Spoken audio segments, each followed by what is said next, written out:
Na-recover ng mga otoridad ang motorsiklong tinangay ng kawatan sa Mangaldan, Pangasinan. Ang detalye sa report.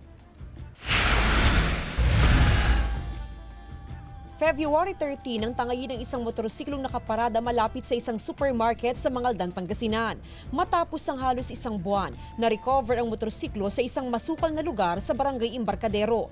Natakpan ng tarpaulin ng motorsiklo, pero wala nang side mirror at sira na rin ang ilang bahagi ng sasakyan. Sa kabila nito, lubusang pasalamat ng may-ari na nahanap na at naibalik na sa kanyang motorsiklo. Nakahinga ng malalim. Siyempre, yung motor na-recover para may magamit ulit. Ayon sa Mangaldan Police, tukoy na rin daw ang lalaki nagnakaw sa motorsiklo. Sinampahan na rin ng reklamo ang sospek. Sinisikap ng GMA Regional TV na makuhanan siya ng pahayag. Posible kasi hindi po sila makalabas dito sa Mangaldan kasi mahigpit yung contact time ng mga checkpoint. Na-recover na rin ang iba pang motorsiklo na pinaniniwala ang nakaw.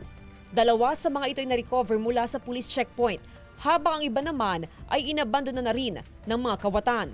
Yes po, na-recover din tayo ng dalawang motorcycle at to find out ay yun pala nawawala din sa ibang lugar, sa ibang bayan at dito po natin na-recover sa bayan ng Mangaldan. Patuloy ang panawagan ng otoridad sa publiko na maging alerto at ingatan ang kanilang mga ari-arian para makaiwas sa pambibiktima ng mga kawatan.